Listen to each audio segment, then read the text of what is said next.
जिसकी वजह से लेक्चर में थोड़ा विलंब हो गया। चलिए आगे बढ़ते हैं। कल हम स्थलीय सीमा की चर्चा कर रहे थे। उसमें सीमा क्षेत्र विकास कार्यक्रम पर हमने अपना लेक्चर बंद किया था। देखिए, सीमा क्षेत्र विकास कार्यक्रम 1990 के दशक में लाया गया था। इसका मुख्य उद्देश्य क्या है कि जो बॉर्डर पर पॉपुलेशन है, जो पाकिस्तान, खासकर पाकिस्तान के बॉर्डर पर जहां पर बमबारी चलती रहती है, हालांकि सीमांत क्षेत्र पे रहने वाली आबादी जो है वो सभी सामरिक दृष्टि से बहुत महत्वपूर्ण होती है। और ये बात सिर्फ 21वीं सदी में या 20वीं सदी में महत्वपूर्ण नहीं है। इसकी चर्चा कौटिल्य भी करते हैं। आज से 2300 साल पहले वो कहते हैं कि सीमांत क्षेत्र की जो आबादी है उसे हमेशा खुश रखने की कोशिश की जानी चाहिए। उससे ज्यादा कर नहीं वसूला जाना चाहिए, अन्यथा उनकी जो लॉयल्टी है वो आपके दुश्मन के प्रति हो जाएगी। ठीक है। नहीं प्रभु, हम लेट नहीं हुए, हम समय पे ही आए थे।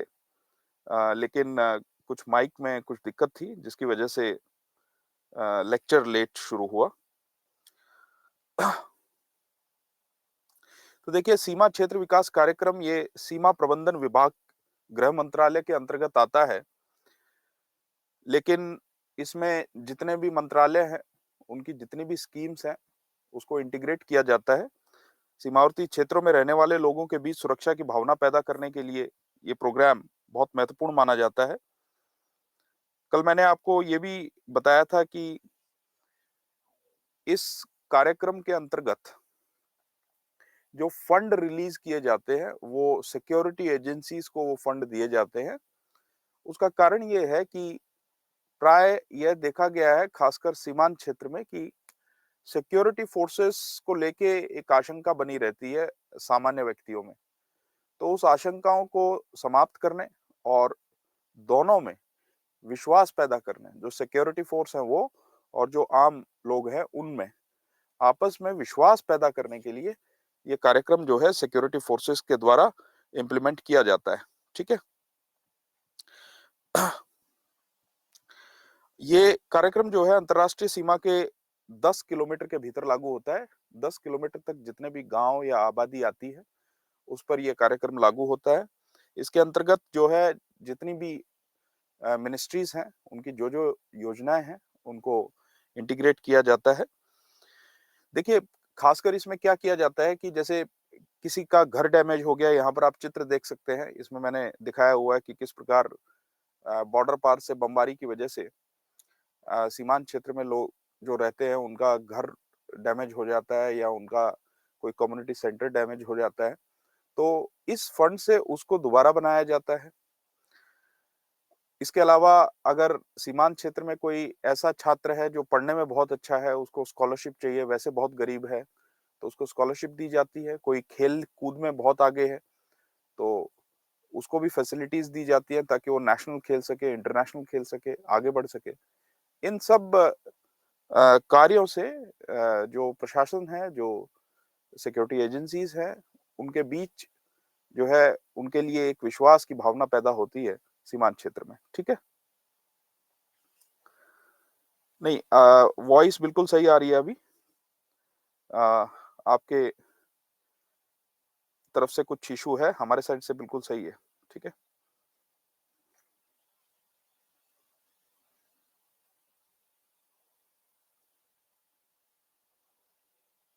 हाँ, वाइब्रेंट विलेज को निश्चित तौर पे आप उसको इसके साथ भी कनेक्ट कर सकते हैं, लेकिन जो 0 से 10 किलोमीटर के दायरे में आते हैं उनमें ये प्रोग्राम जो है लागू किया जाता है, उसके बाहर नहीं, उस दायरे से बाहर नहीं। फिर देखिए, एक व्यापक एकीकृत सीमा प्रबंधन प्रणाली, घुसपैठ को रोकने के लिए 5 लेयर का प्लान जो है तैयार किया गया है। इसमें चेक पोस्ट बनाना, चेक पोस्टों का, देखिए चेक पोस्ट का क्या होता है, मान लीजिए कि ये बॉर्डर है, मान लीजिए कि ये बॉर्डर है, तो आपने देखे होंगे ना कि एक ऊंचे ऊंचे मचान बने होते हैं जिसमें जो है सिक्योरिटी फोर्सेस वहां पर अपना हथियार रखते हैं, कुछ खाने पीने का सामान रखते हैं और फिर यहाँ से वो पेट्रोलिंग करने के लिए निकलते हैं। तो ऐसा माना जाता है कि इंटर बीओ, इसको बोलते हैं border outpost, BOP, border outpost.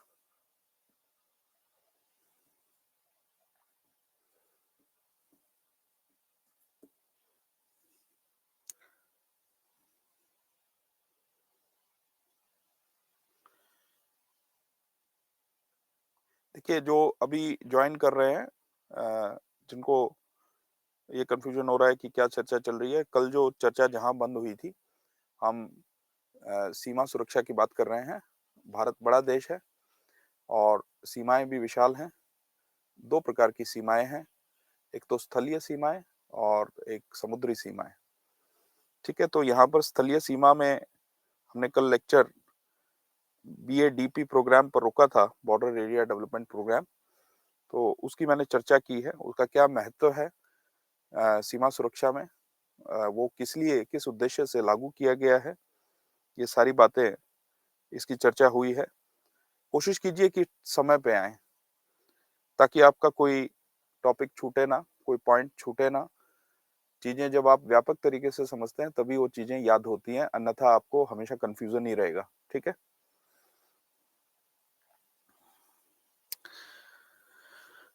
तो देखिए, एक आइडियल इंटर बीओपी डिस्टेंस क्या माना जाता है कि दो बॉर्डर आउटपोस्ट के बीच में कितना डिस्टेंस हो ताकि जो निगरानी है फेंसिंग्स की वो प्रॉपरली की जा सके। तो ये आइडियल डिस्टेंस माना जाता है 3.5 किलोमीटर, यही रेकमेंड किया गया था। और कोशिश ये की जा रही है कि हर 3.5 किलोमीटर पे बॉर्डर आउटपोस्ट बनाया जाए ताकि गश्त जो है, जो गश्त लगाते हैं सिक्योरिटी फोर्सेस, वो बहुत इफेक्टिव हो। ठीक है, ये आपको ध्यान रखना है। लेकिन निश्चित तौर पे उस पर खर्चा तो बढ़ता ही है, क्योंकि अगर आप 3.5 किलोमीटर, मान लीजिए कि अभी 4.5 किलोमीटर या 5 किलोमीटर पे बॉर्डर आउटपोस्ट बने हुए हैं, तो उसको घटा के 3.5 किलोमीटर, इससे एफिशिएंसी तो बढ़ेगी लेकिन उससे खर्चा भी उतना ही बढ़ जाएगा और उतने ही सिपाही आपको वहां पर तैनात करने पड़ेंगे, उतने ही सैनिक आपको वहां तैनात करने पड़ेंगे। गश्त लगाने का मतलब होता है कि फेंसिंग पे जो सिक्योरिटी फोर्सेस चक्कर लगाते हैं, ये देखने के लिए कि कहीं कोई अवैध या घुसपैठ तो नहीं हो रही है, अवैध कृत्य या घुसपैठ तो नहीं हो रही है। ठीक है। देखिए, एक छात्र कह रहे हैं कि एक तो संडे और ऊपर से 2 क्लास, क्या जुल्म है बच्चों पे। देखिए, कौटिल्य एक बात कहते थे, चंद्रगुप्त जब पूछते थे कि क्या राजा को एंजॉय करने का अधिकार नहीं है, तो कौटिल्य कहते थे कि राजा को वो सब त्याग कर ही प्रशासन अपने हाथ में लेना चाहिए। जो राजगद्दी होती है ना, उस पे कांटे लगे होते हैं, कांटे लगे होते हैं अनुशासन के, डिसिप्लिन के, कांटे लगे होते हैं मेहनत के, कांटे लगे होते हैं कमिटमेंट के। ठीक है, तो अगर आपने ये चुना है कि आप आईएएस या आईपीएस अधिकारी बनना चाहते हैं, तो आपके लिए कोई सैटरडे संडे या कितने घंटे की क्लास होगी, ये चीजें मायने नहीं रखनी चाहिए। आप में से कुछ लोग शायद स्कूल निकल के अभी कॉलेज में आए होंगे, आपने इस तरीके का जो है वातावरण न देखा होगा, लेकिन इस चीज के लिए आपको हमेशा तैयार रहना है मानसिक रूप से। और एक चीज मैं आपको बताऊं कि शायद आज भी मैं, जो लोग यूपीएससी की तैयारी करते, एक समय था हम भी किया करते थे, लेकिन आज भी मैं शायद आपसे ज्यादा पढ़ता हूं। मैं जितना भी समय यात्रा करता हूं, गाड़ी में जा रहा हूं, उस समय क्या पढ़ सकता हूं, क्या न्यूज़पेपर कवर कर सकता हूं, हर समय जो है कुछ ना कुछ चीजें मैं पढ़ता रहता हूं। तो आप में एक जिज्ञासा होनी चाहिए, असीम जिज्ञासा, चीजों को जानने की, चीजों को समझने की। क्योंकि जब आप चीजों को जानेंगे, समझेंगे, आप ज्ञान से ओतप्रोत होंगे, तो भीड़ में जब खड़े होके बोलेंगे ना, तो आपका एक अलग ऑरा होगा, आपकी एक अलग लीडरशिप होगी, आपका एक अलग पर्सपेक्टिव होगा और दूसरों को प्रभावित करने की आप में क्षमता होगी। ठीक है?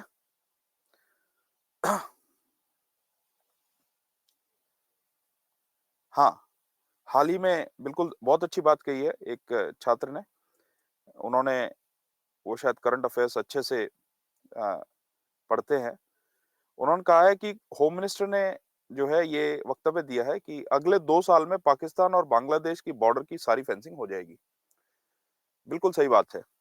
ये टारगेट है, सारी तो नहीं कर सकते। हाँ, लेकिन अगर आप उसमें प्रौद्योगिकी अगर शामिल कर लें, तो निश्चित तौर पे सारी जो है बॉर्डर कवर हो जाएगी।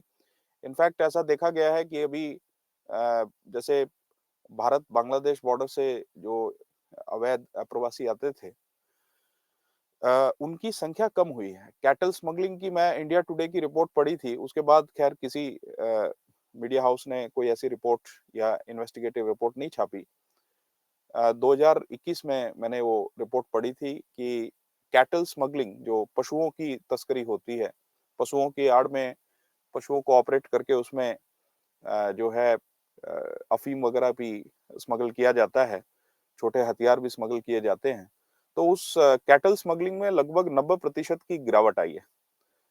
लेकिन इससे एक नई चुनौती खड़ी हो गई है, इसलिए जो है जितने भी कमेटियाँ बनी, भई मैं ऑपरेशन ताशा और ऑपरेशन स्वैन की बात करूँगा, जिस समय कोस्टल सिक्योरिटी की बात करूँगा, तो उसको लेके भी जो कमेटी बनाई गई, उसको स्टडी करने के लिए उन्होंने भी एक बात बोली कि भई आप सिर्फ़ स्थलीय सीमाओं की सुरक्षा करके आप भारत को सुरक्षित नहीं कर सकते, आंतरिक रूप से। आपको जो है समुद्री सीमाओं का भी ध्यान रखना होगा।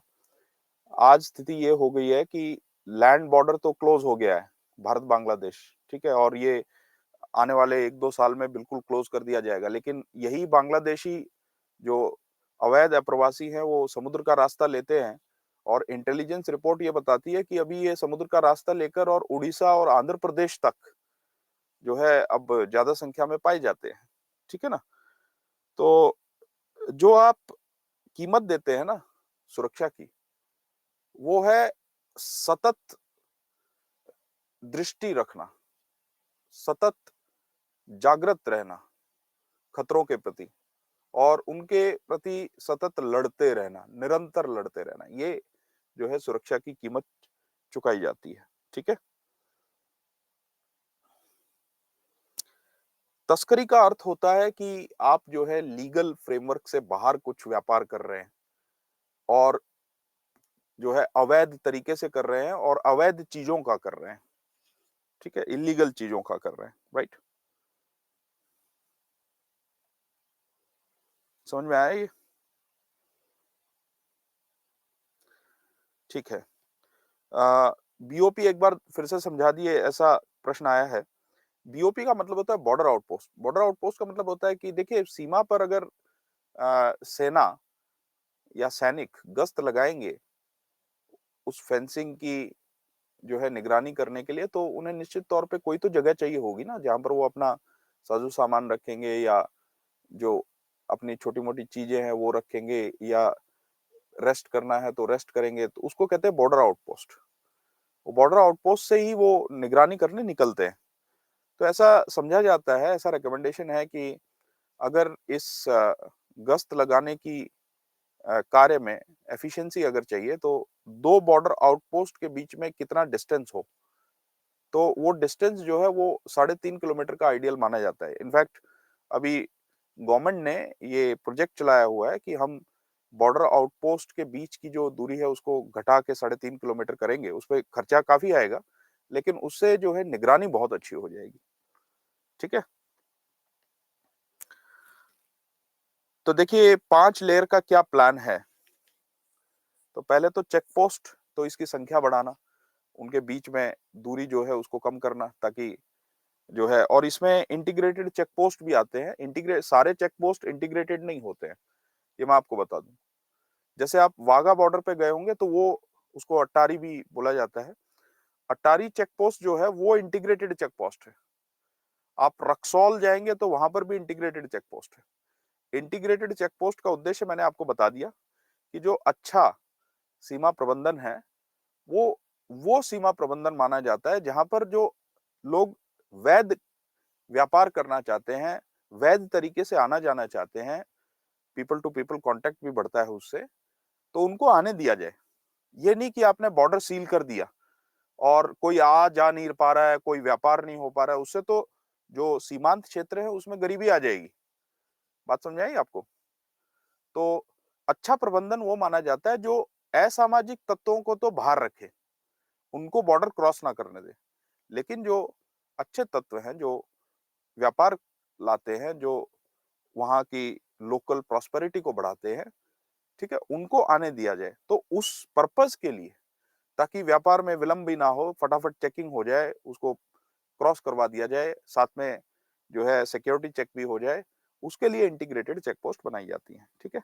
तो मैं आपको बता दूं कि हमारे समझौते हुए हैं, करार हुए हैं बांग्लादेश के साथ, म्यांमार के साथ कि हम बॉर्डर हाट्स बनाएंगे, ठीक है? और हम इंटीग्रेटेड चेक पोस्ट की भी संख्या बढ़ाएंगे ताकि व्यापार अच्छे से चले और जो ये विद्रोही होते हैं, आतंकवादी होते हैं, ये ना घुस पाए, या कोई तस्कर है, स्मगलर है, ये ना घुस पाए, ठीक है? ये समझ में आया? हाँ, बिल्कुल सही। व्यापार प्रवाह बनाम असामाजिक तत्व, बिल्कुल। चेक पोस्ट क्या होता है? चेक पोस्ट होता है बेटा, बॉर्डर पे जो है चेकिंग होती है ना, कोई ऐसे तो कोई भी आता जाता रहेगा, ठीक है? तो जहां पर चेकिंग होती है उसको चेक पोस्ट बोलते हैं,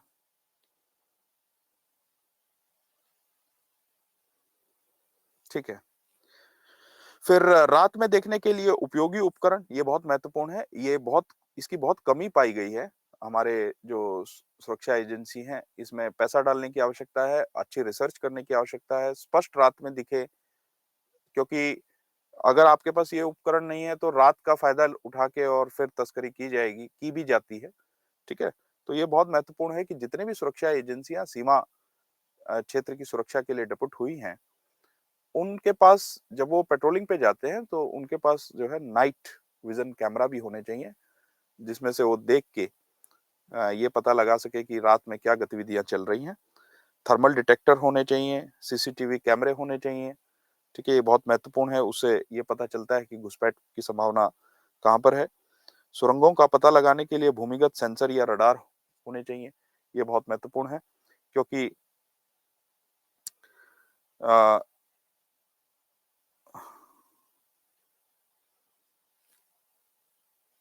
एक प्रश्न है कि भाई कुछ समझौतों के नाम बता दो सर। किन समझौतों के नाम बता दूं, ये एक बार आप जो है थोड़ा स्पष्ट करें तो मैं आपको उनके समझौतों के नाम बता सकता हूं।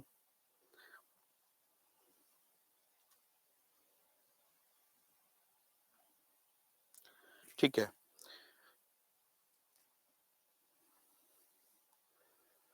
इज़राइल के साथ देखिए महत्वपूर्ण समझौते हुए हैं, क्योंकि इज़राइल भी एक ऐसी स्थिति में है जैसे हमारे बॉर्डर पे स्थिति बनी हुई है।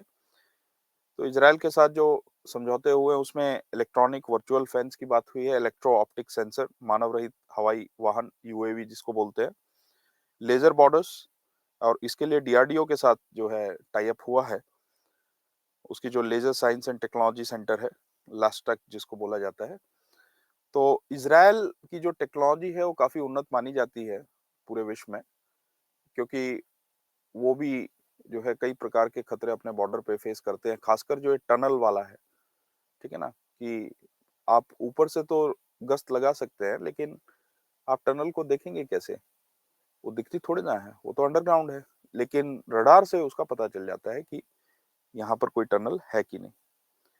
थर्मल डिटेक्टर होता है जो शरीर की गर्मी को डिटेक्ट करता है, ठीक है? शरीर की गर्मी को डिटेक्ट करेगा तो ऐसी जगह आप जो है थर्मल डिटेक्टर्स लगा सकते हैं जहाँ पर घुसपैठियों को ये नहीं पता चलेगा कि यहाँ थर्मल डिटेक्टर लगे हुए हैं, लेकिन उसका अलार्म जो है वो सिक्योरिटी फोर्सेस के पास जाएगा। हर जगह चप्पे-चप्पे पे सैनिक तो खड़े कर नहीं सकते, लेकिन सेंसर तो ज़रूर लगाए जा सकते हैं, ठीक है? समझे? इसमें सैटेलाइट का भी फ़ायदा लिया जाता है। आजकल सैटेलाइट टेक्नोलॉजी भी काफ़ी उन्नत हो गई है। हर जगह चप्पे-चप्पे पे सैनिक तो नहीं बिठाए जा सकते, लेकिन लगभग रियल टाइम में सैटेलाइट का डेटा आता है। ऐसी उन्नत सैटेलाइट इंडिया ने लॉन्च की है और सैटेलाइट के क्षेत्र में प्रौद्योगिकी की हमारे देश में कोई कमी नहीं।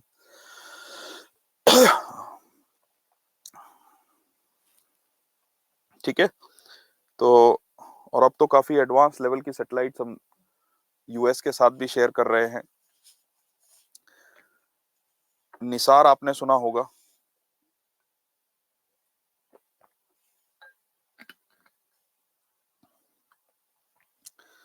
वर्चुअल फेंस का क्या अर्थ है? यह प्रश्न किया गया है, वर्चुअल फेंस का क्या अर्थ है? वर्चुअल फेंस होती है कि वर्चुअल क्या होती है? वर्चुअल मतलब कि फिजिकली वो फेंस नहीं है। एक तो फिजिकल फेंस होती है जो कांटेदार आपने तार देखे होंगे, ठीक है? या दीवार बना दी जाती है, उसको फिजिकल फेंस कहते हैं। वर्चुअल फेंस होती है कि वो दिखती नहीं है। जैसे कि लेजर सेंसर लगा दिए जाए, अब उस लेजर को जो काटेगा, तो तुरंत जो है उसका अलार्म जाएगा कि यहाँ से कुछ मूवमेंट हुआ है। तो इस टाइप की जो फेंस होती है उसको वर्चुअल फेंस कहते हैं। ठीक है? क्लियर हुआ? हाँ, बहुत अच्छा। एक छात्रा ने सही कहा है। निसार जो है वो नासा इसरो का प्रोजेक्ट है। उसको NASA ISRO synthetic aperture radar बोला जाता है। आपको पता है उसकी सेंसिटिविटी कितनी हाई है कि आपके आंगन में पड़ा हुआ पेन को डिटेक्ट कर सकती है। ठीक है? तो इस टाइप की सैटेलाइट टेक्नोलॉजी और उन्नत कैमरों की मदद लेकर बॉर्डर पर निगरानी रखी जा सकती है। वहां से कहां से घुसपैठ हो रही, खासकर ऐसे क्षेत्र जहां पर मानव प्रेजेंस नहीं है, तो वहां पर आप सेना को बिठा के भी क्या करेंगे? लेकिन आप हर रोज जो है सैटेलाइट की मदद से वहां की इमेजरी देख सकते हैं और उसको एनालाइज कर सकते हैं और देख सकते हैं कि भाई कहीं मूवमेंट तो नहीं हुआ है। ठीक है? क्लियर हुआ? एक प्रश्न है कि इजराइल के साथ समझौता, देखिए एक प्रश्न तो इस छात्र ने किया है कि सर लेजर बॉर्डर और इलेक्ट्रो ऑप्टिकल सेंसर में क्या डिफरेंस है? ये आपका साइंस एंड टेक्नोलॉजी का टॉपिक है। आंतरिक सुरक्षा में आपसे कोई प्रश्न नहीं पूछेगा कि इन दोनों में क्या फर्क है। आपको सिर्फ मेंशन करके आना है। ये बात मैं आपको इसलिए कह रहा हूं, देखिए एक टेंडेंसी होती है मानव क्यूरियोसिटी की, ठीक है, कि भाई ये भी जान लूं, ये भी जान लूं। लेकिन इस टेंडेंसी पे काबू पाइए। आप हर कुछ नहीं जान पाएंगे। आपको एग्जाम में अगर उत्तीर्ण होना है, वही लक्ष्य है मेरे ख्याल से। मैं भी आपको पढ़ाने आया हूं तो मेरा भी लक्ष्य ये है कि आप वो एग्जाम उत्तीर्ण कर जाएं, और आपका भी शायद पढ़ने आया है तो यही आपका जो है मुख्य उद्देश्य होगा। तो ये उद्देश्य तभी प्राप्त हो सकता है जब आप जो है बहुत ज्यादा चीजों को, एक कहावत है missing the woods for the trees, ठीक है ना? इंग्लिश की कहावत है missing the woods for the trees. जो है बेफालतू की चीजों के अंदर नहीं घुसना है, जिन पे कभी प्रश्न ही नहीं बनने वाला। उस चीजों को पूछ के क्या फायदा? प्रश्न तो आप कितने भी बना लीजिए। बात समझ में आई? अब आप हमसे ये पूछेंगे कि लेजर बॉर्डर कैसे काम करता है, ये आपको कभी नहीं पूछेंगे आंतरिक सुरक्षा में। ऐसा नहीं है कि मैं आपको बता नहीं सकता कि लेजर बॉर्डर कैसे काम कर सकता है करता है या ऑप्टिकल सेंसर कैसे काम कर सकता है, लेकिन ये सब आपके प्रौद्योगिकी के विषय है। वहां पर आप पूछिएगा। मैं यहाँ पर अगर ये एक्सप्लेन करने बैठ गया तो जो बाकी के इंपॉर्टेंट मुद्दे हैं आंतरिक सुरक्षा के, वो छूट जाएंगे। एक प्रश्न है कि सेकंड पॉइंट समझाइए।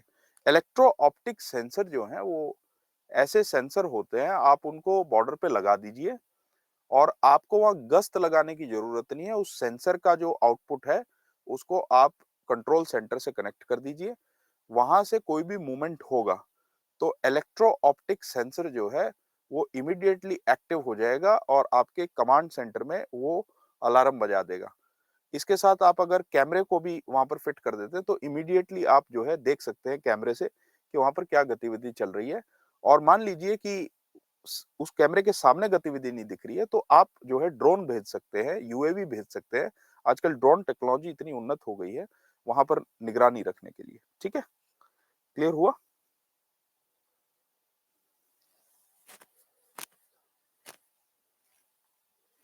ठीक है। हाँ, थर्ड पॉइंट में बिल्कुल ड्रोन की ही बात है। आप ड्रोन कह सकते हैं, यूएवी कह सकते हैं। देखिए, यूएवी और ड्रोन में एक अंतर होता है। जो ड्रोन होता है, उसपे आप हथियार भी लगा सकते हैं। ड्रोन और यूएवी में ये फ़र्क होता है। यूएवी खाली जो है रिकॉनाइसा एक्टिविटी, सर्वेलेंस के लिए यूज़ किया जाता है। लेकिन ड्रोन में एक अतिरिक्त सुविधा होती है कि आप ड्रोन के अंदर हथियार भी, जैसे आप उसमें गन लगा सकते हैं। वो गन जो है फायर करेगी, ठीक है? आप ड्रोन में मिसाइल लगा सकते हैं छोटी-मोटी, वो मिसाइल फायर कर सकती है टारगेट के ऊपर। तो ये फ़र्क होता है। तो यहाँ पर आप यूएवी कह सकते हैं या ड्रोन कह सकते हैं, ड्रोन भी मान सकते हैं, लेकिन ये फ़र्क आपको पता होना चाहिए, ठीक है? क्लियर हुआ? देखिए, जो पॉइंट इसमें आ रहे हैं ना, उनको आपको लिखने की आवश्यकता नहीं है, सिर्फ़ समझिए। ये पीपीटी आपको वैसे भी उपलब्ध करा दी जाएगी। जो मैं बोल रहा हूँ, जो इसके अतिरिक्त आपको समझा रहा हूँ, उन चीज़ों को आप लिख सकते हैं। तो अपना समय जो है, ये पीपीटी में जो लिखा है उसको लिखने में व्यर्थ ना करें। ये पीपीटी तो आपको वैसे भी उपलब्ध हो जाएगी, ठीक है?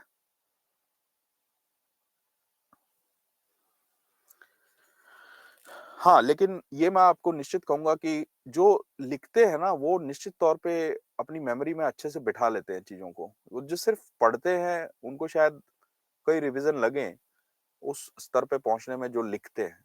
लिखने वाले छात्र जो है वो अच्छा परफ़ॉर्म करते हैं एग्ज़ाम में।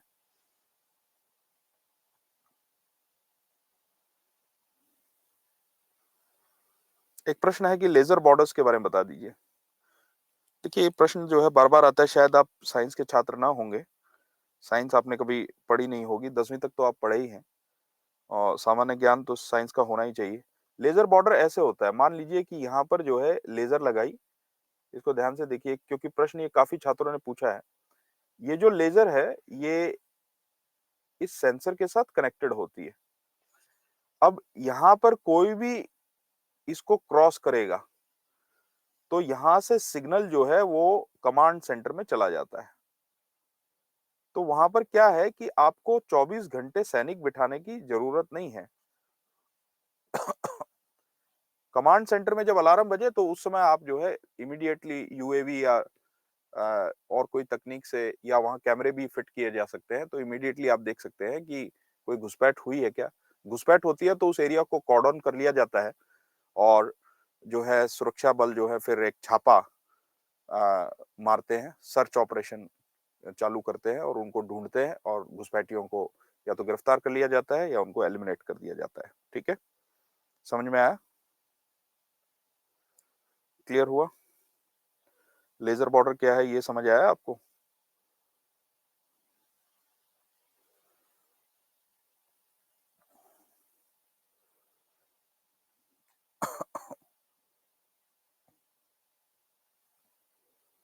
ठीक है, आगे बढ़िए।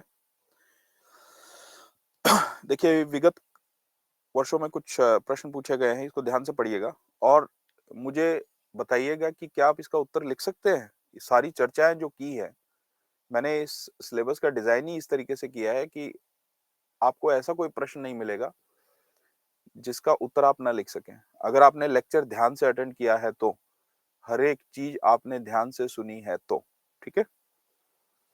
देखिए, आंतरिक सुरक्षा खतरों और नियंत्रण रेखा सहित म्यांमार, बांग्लादेश और पाकिस्तान सीमाओं पर सीमा पार अपराधों का विश्लेषण कीजिए। विभिन्न सुरक्षा बलों द्वारा इस संदर्भ में निभाई गई भूमिका की विवेचना कीजिए।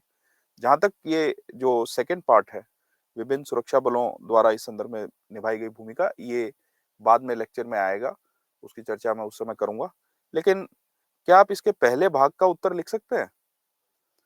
आंतरिक सुरक्षा खतरों और नियंत्रण रेखा सहित म्यांमार, बांग्लादेश और पाकिस्तान सीमाओं पर सीमा पार अपराधों का विश्लेषण कीजिए। क्या आप कर सकते हैं? बहुत विस्तार से मैंने इसकी चर्चा की है। ठीक है? समझ में आया? एक छात्रा का कंसर्न है कि सर लिख सकते हैं, बस आप फॉर्मेटिंग कर दो। देखिए, फॉर्मेटिंग जो आपका सामान्य स्ट्रक्चर होता है, आप सभी को ये ज्ञात होगा कि आपका जो अच्छा उत्तर माना जाता है, एक अच्छी भूमिका लिखी हो आपने, ठीक है?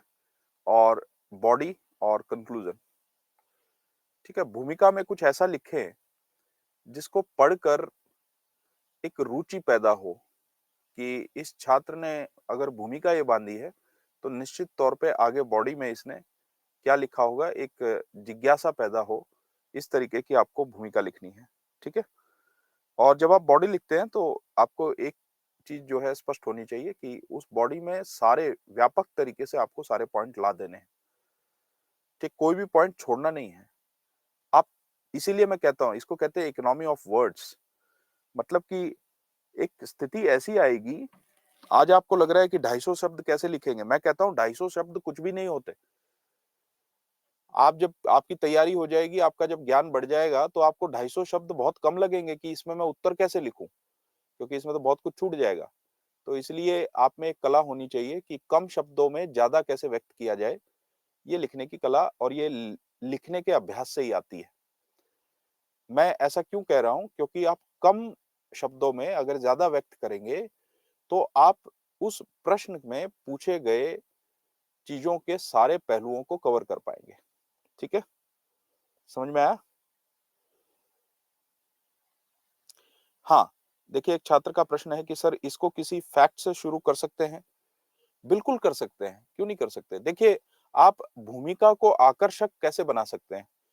आप कोई रिपोर्ट मेंशन कीजिए, उस रिपोर्ट में आप जैसे यहाँ पर जो है मधुकर गुप्ता रिपोर्ट से कुछ मेंशन कर सकते हैं या माधव गोडबोले कमेटी की जो रिकमेंडेशंस आई थी, उसमें कुछ तथ्य बताए गए थे, उसको मेंशन कर सकते हैं, ठीक है ना? बॉर्डर सिक्योरिटी से संबंधित कोई कोट जो है आप लिख सकते हैं, कोटेशन भी लिखा जा सकता है, कोई तथ्य आप मेंशन करेंगे उससे भी आकर्षण पैदा होता है कि अच्छा ये लिखा है, आगे क्या लिखा होगा? भूमिका आपकी इस तरीके से होनी चाहिए, ठीक है? क्लियर हुआ? अच्छा आपका जो कंक्लूजन है वो एक तो रियलिस्टिक होना चाहिए मतलब कि यथार्थवादी हो, तथ्यों पे आधारित हो और चीज़ों को किस तरीके से एक पॉजिटिव डायरेक्शन में ले जाया जा सकता है, ऐसा व्यक्त करता हो, ऐसा आपको निष्कर्ष देना है। ये क्लियर हुआ? ठीक है? अब मैं इस टॉपिक को जो है दोबारा दोहराऊँगा नहीं क्योंकि बहुत विस्तार से मैंने चर्चा की है, हर एक स्ट्रेच की, बॉर्डर की मैंने चर्चा की है। उम्मीद है कि आप इसका उत्तर आराम से लिख पाएँगे। ठीक है? क्लियर? कौटिल्य के कथन से शुरू कर सकते हैं, बिल्कुल कर सकते हैं। भूमिका आप कौटिल्य का कथन आप उसमें मेंशन कीजिए। लेकिन एक बात समझिए कि कोटेशन जो है वो सिर्फ कोटेशन के लिए मेंशन किया है ऐसा नहीं होना चाहिए। वो कोटेशन रिलेवेंट होना चाहिए। जो प्रश्न पूछा गया है उससे संबंधित होना चाहिए। ठीक है ना? और कोशिश ये करो कि कोटेशन ऐसा हो जो सामान्यतः किसी ने सुना ना हो। तो जब एग्जामिनर भी उसको पढ़े तो उसको एक रुचि पैदा हो कि अच्छा ऐसा लिखा है, अब आगे क्या लिखा होगा? ऐसा रुचि अगर आपने पैदा कर दी ना तो आपके उत्तर में वो अच्छे मार्क्स देगा। ठीक है? देखिए शब्द यहाँ पर लिखे हुए हैं 250 शब्द लेकिन मैं आपको बता दूं कि आपसे 150 शब्द में भी लिखवाया जा सकता है, आपसे 200 शब्द में भी लिखवाया जा सकता है और 250 शब्द में भी लिखवाया जा सकता है। ठीक है? क्लियर हुआ?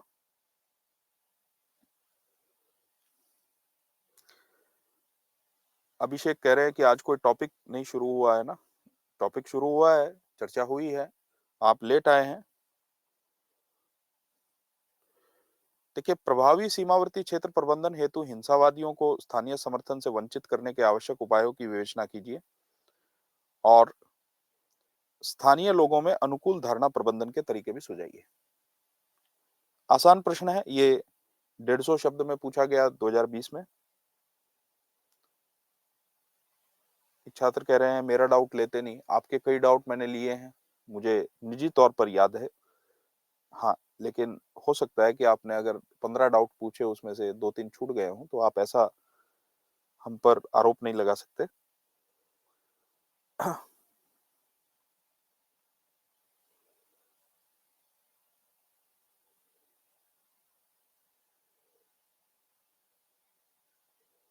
हाँ, इसमें अपराध का ही लिखना है। अपराध कौन-कौन से होते हैं भई सीमावर्ती क्षेत्रों में? स्मगलिंग होती है, ड्रग की स्मगलिंग होती है, currency fake Indian currency notes की स्मगलिंग होती है, मानव तस्करी होती है, वेपन हथियारों की स्मगलिंग होती है, ठीक है?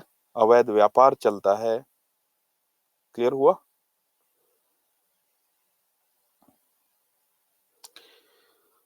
अच्छा इस प्रश्न का बताइए मुझे ये आसान प्रश्न है कि ये मुश्किल प्रश्न है?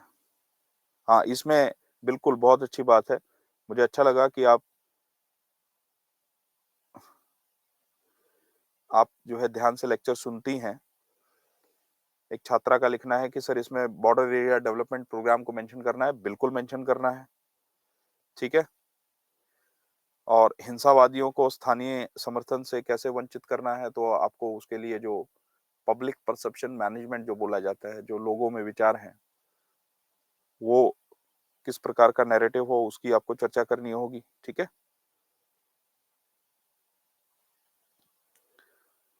हाँ, ज़्यादातर छात्रों ने जो है ये लिखा है कि ये आसान प्रश्न है और इसे वो कर लेंगे। ठीक है, इसकी भी चर्चा मैंने काफ़ी विस्तार से कर दी है। बीएडीपी प्रोग्राम तो जस्ट अभी किया है। देखिए समस्या क्या कहाँ आती है, जब पीछे की पढ़ाई चीज़ें आपको याद नहीं रहेंगी ना, तो आपको हर प्रश्न ऐसा लगेगा बड़ा मुश्किल है यार। जो रिवीजन कर रहा है, ध्यान से सुनता है लेक्चर, जो चीज़ों को याद रखता है, भई आप भूलते क्यों हैं? मुझे तो यही समझ में नहीं आता कि ये भूलने का कैसी मानसिकता है? आप सोचते होंगे कि ऐसा अपने मस्तिष्क को बोलते होंगे कि मैं भूल जाऊँगा या मैं भूल जाऊँगी, इसलिए भूल जाते हैं। हम तो कुछ नहीं भूलते, ठीक है? और खासकर जो महत्वपूर्ण चीज़ें हैं, वो नहीं भूलते।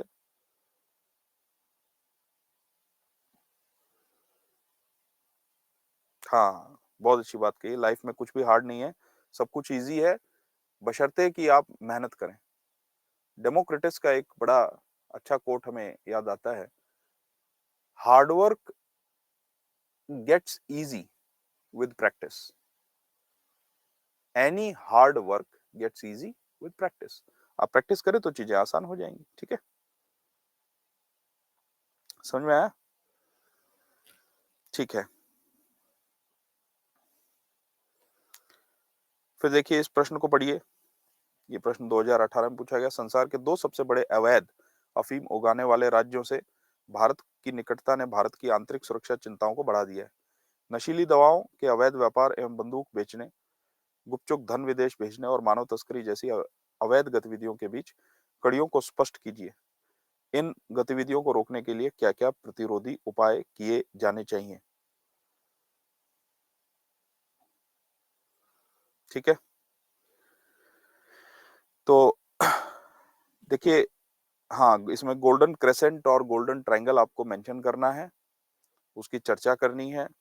हमारे जो छिद्रपूर्ण बॉर्डर हैं, चाहे वो नॉर्थ ईस्ट में हो, जो मणिपुर और नागालैंड के लगता बॉर्डर है, वहाँ पर क्या समस्याएँ हैं, उसकी चर्चा करनी है। उसकी वजह से आंतरिक सुरक्षा में कैसे सेंध लगती है, उसकी चर्चा करनी है। वेस्टर्न बॉर्डर पे क्या-क्या दिक्कतें हैं, किस-किस तरीके से अवैध तरीके से जो है अफ़ीम लाई जाती है, ठीक है? तो इन सब बातों की आपको चर्चा करनी है, आपको संस्थानों के नाम देने हैं, ठीक है? नॉर्थ ईस्ट की जब चर्चा करूँगा तो उस समय आपको संस्थानों के नाम भी बताऊँगा, जैसे एनएससीएन है, यूएनएलएफ है, उल्फा है, ठीक है? ये सारी संस्थानें जो है, जो विद्रोही संगठन हैं, वो इस तरीके के व्यापार में संलिप्त हैं। एक अगला जो टॉपिक है सीमा प्रबंधन के बाद, सीमा सुरक्षा के बाद आतंकवाद का। आतंकवाद का क्या जुड़ाव है संगठित अपराध के साथ? क्योंकि ये सब जो है संगठित अपराध में आता है, ठीक है? उसका डायरेक्ट कनेक्शन जो है वो आंतरिक सुरक्षा से जुड़ा हुआ है। तो उस समय और स्पष्टता आएगी कि संगठित अपराध जिसमें जो है drug smuggling, weapon smuggling, cattle smuggling, ठीक है ना? ये सारी चीज़ें। अब देखिए प्रश्न जो है कि भई मणिपुर को क्यों जोड़ें? तो जोड़ना ही पड़ेगा आपको मणिपुर को, क्योंकि यहाँ पर जो है स्पष्ट इस प्रश्न में मेंशन किया गया कि संसार के 2 सबसे बड़े अवैध अफीम उगाने वाले राज्यों से भारत की निकटता ने भारत की आंतरिक सुरक्षा की चिंताओं को बढ़ा दिया है। तो ये 2 क्षेत्र कहाँ हैं? एक तो मणिपुर साइड है, ठीक है ना? जिसको गोल्डन ट्रायंगल बोला जाता है म्यांमार, लाओ और थाईलैंड का। और एक पश्चिमी क्षेत्र में जो गोल्डन क्रेसेंट बोला जाता है, पाकिस्तान, अफगानिस्तान और ईरान का। ठीक है? क्लियर हुआ?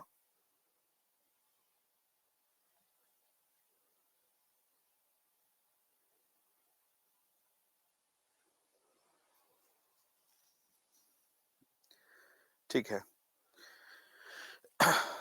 देखिए, प्रतिरोधी उपाय में आप क्या बताएँगे? आप सामान्य बुद्धि लगा के बताइए कि प्रतिरोधी उपाय में क्या करें, इन सब चीज़ों को रोकने के लिए? तो गुपचुप धन विदेश भेजने की प्रक्रिया में क्या आता है? आपका हवाला, हुंडी, इन सब की चर्चा मैं कब करूँगा? जब मनी लॉन्ड्रिंग की चर्चा करूँगा, ठीक है ना? तो पहली बात तो ये है कि इसमें प्रौद्योगिकी का इस्तेमाल किया जा सकता है। आजकल आप जानते होंगे कि कोई भी ट्रांज़ैक्शन आपके पैन कार्ड से अगर कनेक्टेड नहीं है, तो आप ट्रांज़ैक्शन कर नहीं पाएँगे। जानते हैं ना आप? अभी एक सुप्रीम कोर्ट में एक पिटीशन भी गई हुई है, जिसमें आपके जितने भी प्रॉपर्टी के डिटेल्स हैं, उसको आधार कार्ड से कनेक्ट करने के लिए या पैन कार्ड से कनेक्ट करने के लिए, ताकि एक जो बेनामी ट्रांज़ैक्शन जो पहले होता था, वो ना हो पाए। जो हवाला और हुंडी नेटवर्क होता है, उस पर कार्रवाई करना, ठीक है? स्मगलिंग की जहाँ तक बात है, चाहे वो पश्चिमी बॉर्डर पे हो, चाहे वो पूर्वी बॉर्डर पे हो, तो बॉर्डर को ठीक से रेगुलेट करना, इंटीग्रेटेड चेक पोस्ट बनाना, ठीक है? इंटेलिजेंस का समन्वय, दूसरे देशों के साथ समन्वय, उनकी सहायता लेना, तो ये सारी चीज़ें आपको बतानी है। ये सारी चीज़ों की चर्चा मैं कर चुका हूँ, ठीक है? क्लियर हुआ? क्या आप इस प्रश्न को कर सकते हैं? इसमें मुश्किल नहीं होनी चाहिए। बहुत ही आसान प्रश्न है। देखिए, जो व्यक्ति ध्यान केंद्रित करके, मन को केंद्रित करके चीज़ें सुन रहा है ना, उसको ये प्रश्न जो है इतने आसान लगेंगे कि उनको आश्चर्य होगा कि यूपीएससी इतने आसान क्वेश्चन क्यों पूछ रहा है। ठीक है? क्लियर हुआ? सारी तैयारी की बात है, माइंडसेट की बात है। आप अगर शुरू से ही ये सोच लेंगे कि नहीं मैं तो भूल जाऊँगा, मुझे तो कुछ समझ नहीं आएगा, तो निश्चित तौर पे आपको कोई नहीं समझा सकता। माइंडसेट से बड़ा कोई चीज़, एटीट्यूड से बड़ी कोई चीज़ नहीं होती है। आप अगर ये मान के चलेंगे मैं सक्षम हूँ, अगर मैं अपना मन केंद्रित करके सुनूँगा बातों को, तो मैं क्यों नहीं याद कर सकता? मैं क्यों नहीं समझ सकता? निश्चित समझ सकता हूँ। नहीं कुछ समझ में आया तो प्रश्न पूछूँगा, प्रश्नों से और क्लैरिटी आती है, ठीक है? और यही पठन-पाठन का जो है तरीका भी होता है। अब दिक्कत ये है कि मैं हर एक प्रश्न पे आपको डिटेल में जो है वो चीज़ें दोबारा रिपीट नहीं कर सकता, ठीक है? ये तो फिर तो हम प्रश्नों में ही अटक के रह जाएँगे, आगे बढ़ेंगे ही नहीं, ठीक है? लेकिन ये मैंने आपको बहुत अच्छे से समझाया हुआ है। इस प्रश्न की आप रूपरेखा अगर अ, माँग रहे हैं, तो देखिए इसमें जैसे आप भूमिका अगर बाँधेंगे तो उसमें आप क्या बता सकते हैं? जैसे मैंने हाल ही में एक रिपोर्ट पढ़ी थी, तालिबान भी उससे जूझ रहा है कि अंतर्राष्ट्रीय समुदाय द्वारा लिए गए बहुत सारे कदम और यहाँ तक कि तालिबान द्वारा लिए गए कदम के बावजूद गोल्डन क्रेसेंट में अफ़ीम की खेती में बढ़ोतरी हुई है। लगभग-लगभग 40% की बढ़ोतरी हुई, ऐसा मैंने रिपोर्ट पढ़ी। आप उस तथ्य को वेरीफाई करके और उसको भूमिका में लिख दीजिए। बात समझ में आई आपको? क्योंकि संदर्भ तो इन्होंने वही दिया है ना। आप जब उसको लिखेंगे कि भई फलाना-फलाना जो है इंस्टीट्यूट ने, कोई रेप्यूटेड इंस्टीट्यूट हो, यूनाइटेड नेशंस की भी रिपोर्ट आती रहती है उसके ऊपर, या अमेरिका का कोई थिंक टैंक है उसकी रिपोर्ट आती है, उसको वेरीफाई करके उसका नाम लिख के आप उस तथ्य को मेंशन करें, तो ये आपकी भूमिका हो जाएगी। बॉडी की जब बात करें तो उसमें बताएं कि भाई क्या-क्या अवैध व्यापार होते हैं, कहाँ-कहाँ होते हैं, भारत के कौन से स्ट्रेच में होते हैं, ठीक है? पाकिस्तान वाले साइड बॉर्डर पे क्या होता है, बांग्लादेश वाले बॉर्डर पे क्या होता है, म्यांमार वाले बॉर्डर पे क्या होता है, क्यों होता है, वो छिद्रपूर्ण क्यों है? म्यांमार वाला बॉर्डर में इशू फेंसिंग का नहीं है। म्यांमार वाले बॉर्डर पे इशू है जनजातियों का कि वो फेंसिंग लगने नहीं देती, उस रेगुलेशन को होने नहीं देती। तो उसके लिए आपको फिर उपाय सुझाना है कि भाई उनका विश्वास जीतने की जरूरत है, एक पार्टिसिपेटिव तरीके से उनसे बातचीत करने की जरूरत है, पहले उनके मन और हृदयों को जीता जाए। बात समझ में आई? क्लियर हुआ? हाँ, आर्टिफिशियल इंटेलिजेंस का भी जो है आप कह सकते हैं कि आंतरिक सुरक्षा को बढ़ाने में आर्टिफिशियल इंटेलिजेंस तो देखिए हर क्षेत्र में आने वाला है। आपको एक चीज़ बताता हूँ, आपने आर्टिफिशियल इंटेलिजेंस की बात की तो मेरे दिमाग में एक जो है लेख आया, उसमें क्या लिखा होता है, कॉर्नवेल यूनिवर्सिटी आप जानते होंगे, कॉर्नवेल यूनिवर्सिटी। कॉर्नवेल यूनिवर्सिटी जो है यूनाइटेड स्टेट्स की एक जानी-मानी यूनिवर्सिटी है।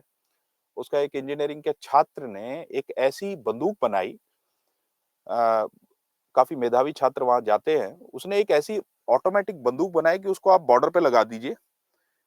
वो जो है अब इसमें जो है अब जो ये कंप्यूटर टेक्नोलॉजी, कंप्यूटर तकनीक या आर्टिफिशियल इंटेलिजेंस ये सारा सब कुछ आ जाता है, ठीक है? उसका एक इंटीग्रेटेड आप कह सकते हैं आउटपुट है। वो बंदूक क्या करती है कि वो बॉर्डर पे देखती है कि क्या हलचल हो रही है। वो मूवमेंट को डिटेक्ट करती है। मूवमेंट को डिटेक्ट करके फिर वो फेस को रिकॉग्नाइज़ करती है, फेस रिकॉग्निशन। अब फिर वो डेटाबेस में से जाती है यूनाइटेड स्टेट्स के नागरिकों के कि ये हमारा नागरिक है कि ये घुसपैठिया है।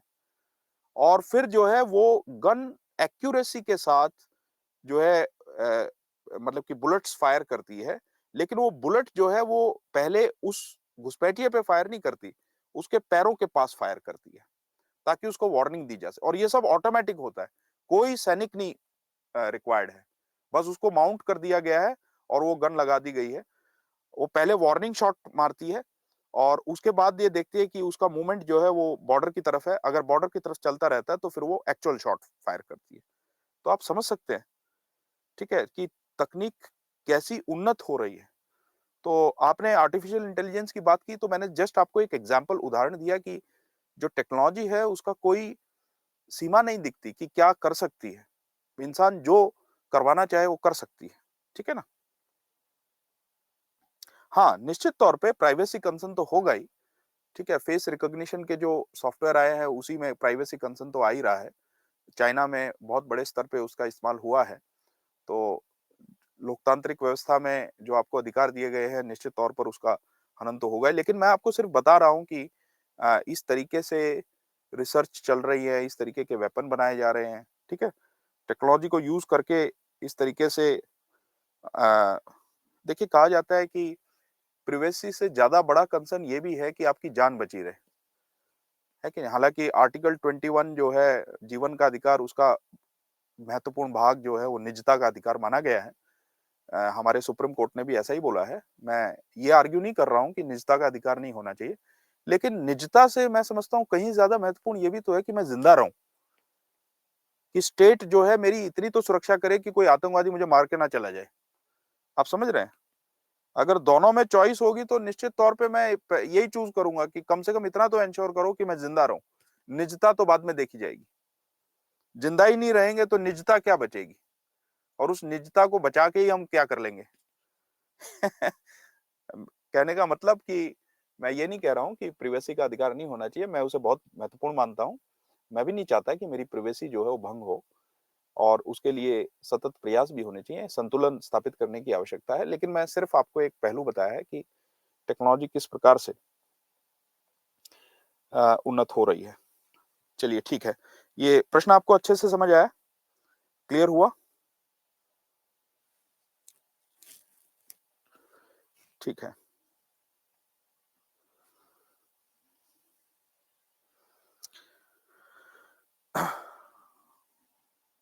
अब एक छात्र जो है वो टू स्टेट कौन-सा लिखूँ सर? टू स्टेट कौन सा ये प्रश्न मुझे समझ में नहीं आया। ठीक है? आप प्रश्न को पूरा लिखें। आपका प्रश्न समझ में आएगा तभी मैं उसका उत्तर कर सकता हूँ। ठीक है? आप अब आपके मन में कोई भी चीज़ आ जाती है, आप उसको लिख देते हैं। हाँ, एक मणिपुर नहीं, यहाँ पर सिर्फ मणिपुर की बात नहीं है। नॉर्थ ईस्ट की इंसर्जेंसी की बात करेंगे उस समय आपको समझ में आएगा कौन से क्षेत्र जो है वो ज़्यादा प्रभावित है। मणिपुर है, नागालैंड है, असम है, ठीक है ना? मेघालय भी है। इनको आप मेंशन कर सकते हैं।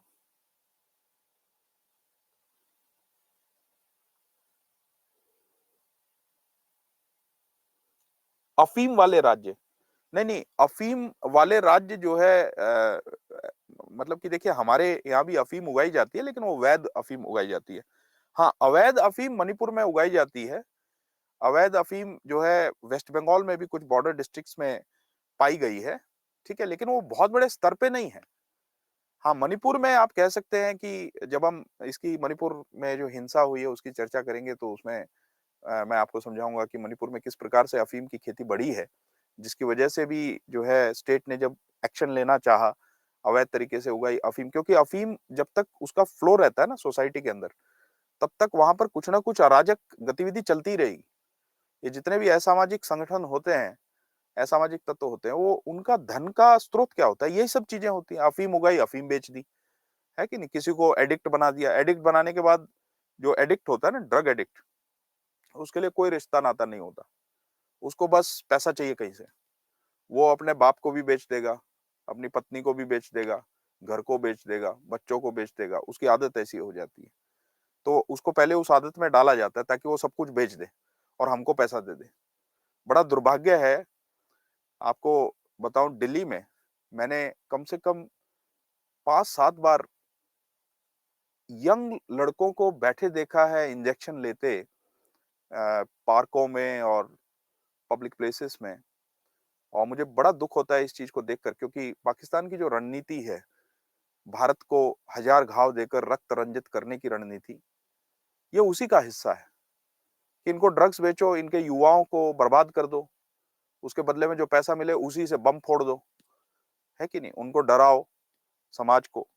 तो और ये शुरू से ध्यान रखने वाली बात होती है, इसमें मैं माता-पिता का भी बहुत महत्वपूर्ण रोल मानता हूँ, क्योंकि एक बार व्यक्ति ड्रग्स का एडिक्ट हो गया तो उसका डी एडिक्ट करना तो एक महाभारत है।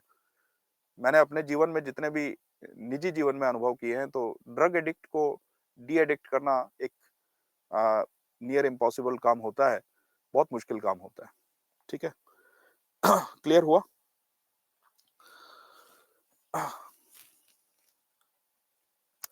ठीक है, देखिए, दुर्गम क्षेत्र में कुछ देशों के साथ शत्रुतापूर्ण संबंधों के कारण सीमा प्रबंधन एक कठिन कार्य है। प्रभावशाली सीमा प्रबंधन की चुनौतियों और रणनीतियों पर प्रकाश डालिए। क्या मुझे ये प्रश्न आपको इसका उत्तर बताने की आवश्यकता है? आपको यहाँ पर मुख्यतः जो है पाकिस्तान की चर्चा करनी है, कुछ देशों के साथ शत्रुतापूर्ण संबंधों। तो इसमें आप जो है पाकिस्तान मेंशन करेंगे, इसमें आप चाइना मेंशन करेंगे, इसमें आप बांग्लादेश भी मेंशन कर सकते हैं, जो फिलहाल प्रधानमंत्री हैं, उनके साथ तो हमारे अच्छे संबंध हैं, लेकिन जो पहले प्रधानमंत्री रह चुके हैं खालेदा जिया, उनके समय में हमारे संबंध जो है बहुत अच्छे नहीं होते थे बांग्लादेश के साथ, तो उसकी आप चर्चा करेंगे, ठीक है? समझ में आया? दुर्गम क्षेत्र का मतलब होता है जहाँ पर आना-जाना, आवाजाही मनुष्य की बड़ी मुश्किल होती है, लेकिन उन्हीं दुर्गम क्षेत्रों से फिर घुसपैठ भी होती है। वो आसान प्रश्न है कि मुश्किल प्रश्न पूछा गया है, बताइए, यूपीएससी द्वारा?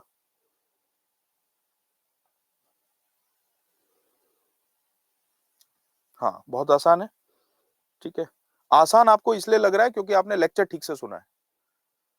अगर आप लेक्चर ठीक से अटेंड करेंगे, अच्छे से सुनेंगे, तो आपको आसान लगेंगी सारी चीज़ें।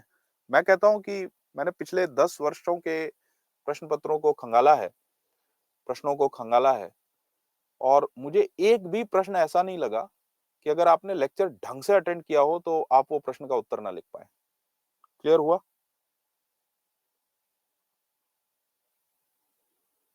हाँ, पेपर बहुत ईज़ी आता ही है। मतलब देखिए, मैं आंतरिक सुरक्षा के पेपर की बात कर रहा हूँ। जो मेरा विषय है, मैं उसके पेपर की बात करूँगा। अगर आपने लेक्चर ठीक से अटेंड किए हैं, तो मैं नहीं समझता कि ऐसा कोई प्रश्न पूछ सकते हैं, कोई एकदम आउट ऑफ द ब्लू आ जाए तो मैं कह नहीं सकता, लेकिन मैं तो पिछले 10 साल के प्रश्न पत्रों के अनुभव के आधार पे कह रहा हूँ कि एक भी प्रश्न ऐसा नहीं आया हुआ है, जिसका उत्तर अच्छे से आप ना लिख के आ सकें। ठीक है? देखिए, एक छात्रा का कंसर्न है कि समझ आ जाता है लेकिन लिखने में डाउट होता है। इसका एक ही समाधान है। एकमात्र समाधान ये है कि आप उत्तर लेखन का अभ्यास करें। ठीक है? मैं यहाँ कुछ भी बताता रहूँगा, आप कुछ भी सुनते रहेंगे, जब तक पेन को पेपर पे नहीं टिकाएँगे और उत्तर लेखन का अभ्यास नहीं करेंगे, तो ये कंसर्न आपका कोई रिज़ॉल्व नहीं कर सकता। इस बात को बिल्कुल समझ लीजिए। क्लियर हुआ?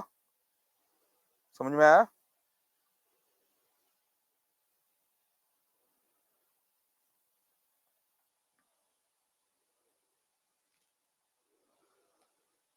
देखिए अगला प्रश्न, भारत की सुरक्षा को गैर कानूनी सीमा पार प्रवेशन किस प्रकार एक खतरा प्रस्तुत करता है? इसे बढ़ावा देने वाले कारणों को उजागर करते हुए ऐसे प्रवेशन को रोकने की रणनीतियों का वर्णन कीजिए। बहुत ही आसान प्रश्न है। आपको यहाँ पर भारत बांग्लादेश बॉर्डर पर जो इलीगल इमिग्रेशन होता है उसकी चर्चा करनी है। उसको मैं बहुत डिटेल में आपको बताने वाला हूं, जिस समय नॉर्थ ईस्ट इंसर्जेंसी की बात करूंगा, उल्फा का कैसे उदय हुआ, ठीक है, आसाम मूवमेंट क्या है, वो स्थितियां कैसे पैदा हुई, भारत बांग्लादेश के बीच में इस मुद्दे को लेकर क्या समझ है, बांग्लादेश में जो इलीगल इमिग्रेंट वो भेजता है उनको लेकर क्या विचार है, ये सारी चर्चाएं बहुत डिटेल में करूंगा। लेकिन यहाँ पर क्योंकि मैंने बॉर्डर जब डिस्कस किया था उस समय भी आपको बताया था कि इलीगल इमिग्रेशन की इशू है, वो डिटेल में मैंने नहीं बताया, डिटेल में चर्चा होगी, उसकी आप चिंता ना करें। लेकिन ये प्रश्न बहुत आसान है, ठीक है। हाँ, इसमें 1971 वाला जो है आपको माइग्रेशन लिखना है, लेकिन 1971 के बाद भी तो हो ही रहा है ना, ठीक है। 1971 में एक तारीख तय हुई थी आसाम अकॉर्ड में, 24 मार्च 1971 मिडनाइट। उसके बाद जितने भी आए हैं, उससे पहले जो आ गए उनको तो भारत की नागरिकता मिल गई, ठीक है। उसके बाद जो आए, ये उनकी बात चल रही है, ठीक है।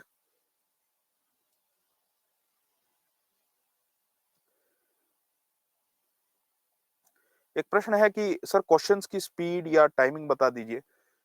अच्छा प्रश्न है।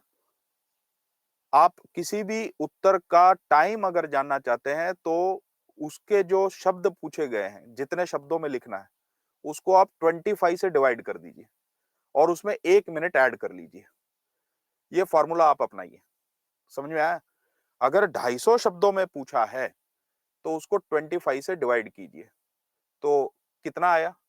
250 को आप 25 से डिवाइड करेंगे तो 10 मिनट्स, उसमें 1 मिनट ऐड कर लीजिए, तो आपको ये उत्तर 11 मिनट में लिख के आना है।